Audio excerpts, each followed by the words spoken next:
So now, Padre Pio, he went to the Vatican. He was in the Vatican. Is that correct? Actually, the records show that he was never in the Vatican, but he was seen in the Vatican. So how does that work?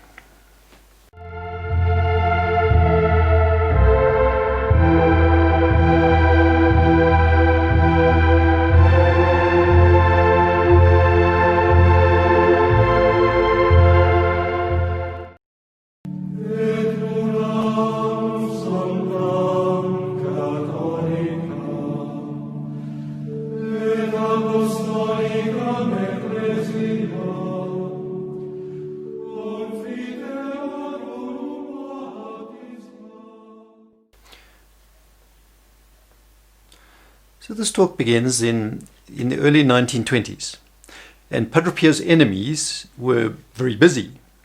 They wanted to halt his ministry, basically. So they were spreading rumours and calumnies and false stories and accusations and slanders about Padre Pio. And this included a lot of people, even his local bishop were involved in this. So eventually these rumours reached the ears of the Vatican. And obviously people became a bit worried there. So there was an investigation. And the Congregation of the Holy Office in 1923 issued a declaration in which they said that there's nothing supernatural in Padre Pio's ministry. And the faithful should act accordingly. I.e., what they were saying is the stigmata, the miracles, all the cures, the bilocations, etc., were not acknowledged by the Vatican. And the Congregation of Faith, they later became the Congregation for the Doctrine of the Faith, and they were responsible for defending and promulgating the Catholic doctrine. So they're actually a very important part of the Church, and now they were totally opposed to Padre Pio. Yet, still, the crowds continued to pour into San Giovanni Rotondo. So once again, in 1924, the Congregation of the Faith made another statement, and they repeated the same thing, that there is nothing supernatural exhibited by Padre Pio. And they exhorted the faithful again to abide by this decision. And this continued.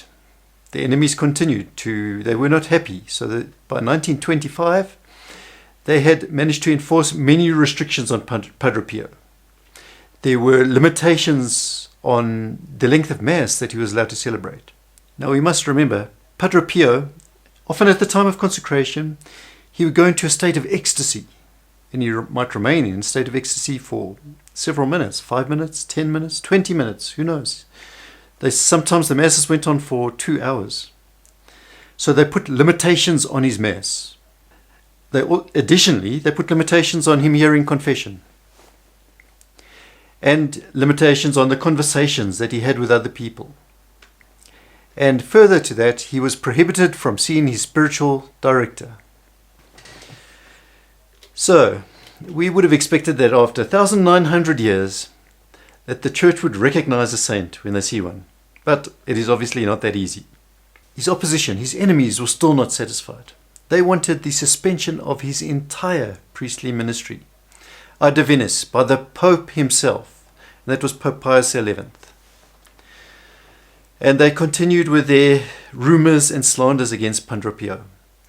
And in the Holy Office, there was Cardinal Merry de Val. He was the secretary of the Holy Office, and he eventually persuaded Pope Pius XI that some action needed to be taken against Padre Pio. What Pope Pius XI did was he arranged a secret meeting. And in the secret meeting, there were 2 cardinals who were for Padre Pio. They were Cardinal Gaspari and Cardinal Sili. Cardinal Gaspari was the Secretary of State, very high up office. Cardinal Sili was a prefect of the Tribunal of Apostolic Signatura, the highest court in the Church. So they were in favor of Padre Pio. And then Cardinal Merry de Val plus 5 inquisitor cardinals from the Holy Office were present in this meeting. And the Pope himself, of course, was present, and he was presiding over the meeting. The doors were closed, and there was a Swiss guard outside. So it was a secret meeting, and there was a Swiss guard outside preventing anyone coming through the closed doors. A heated debate raged. And the two cardinals who were for Padre Pio put up a very good defense. But the Holy Office cardinals were prevailing. So Pope Pius XI is reaching the conclusion that Padre Pio must be suspended. When suddenly the doors opened, and in walked a young Capuchin friar. And he had long sleeves. The sleeves were covering his hands, so they couldn't see whether he had the stigmata or not. It was not that obvious, but he was a Capuchin friar, he was young, and he came in through these closed doors. And everyone in the meeting was bewildered, and they were in a state of shock. They did not react. And the friar walked straight up to Pope Pius XI. He knelt down, kissed the Pope's feet, and he spoke and said the following: "Your Holiness, for the good of the Church, do not permit this to occur." He kissed the feet of the Pope again, he asked for the papal blessing, and he left. At which point all the cardinals recovered from their state of shock, and some of them went outside to reprimand the Swiss guards. Why did they let him in? This was a secret private meeting. And the Swiss guards were equally amazed. They said they had not seen a friar, let alone let anyone in. And so the Holy Father realized something was happening, something unusual, and he immediately cancelled the meeting. And he gave instructions thereafter to Cardinal Silly, telling him that he must go to San Giovanni Rotondo, and he must meet the Father Guardian of the convent of Padre Pio and find out where Padre Pio was on that day and what he was doing at that hour, at that particular time. So Cardinal Silly set about doing this, and a while later he invited his sister-in-law, a certain Countess Virginia Silly, to go with him because she was very favorable to Padre Pio and often went there. But Cardinal Silly did not tell her the reasons for going. Anyway, they arrived at San Giovanni Rotondo, and there Cardinal Silly questioned the Father Guardian of Padre Pio, who responded the following: Padre Pio did not go out of the friary on that particular day. The time, Padre Pio was in the choir reciting the daily office. So now, that's what happened. Obviously, the story went back to the Pope and he heard about it.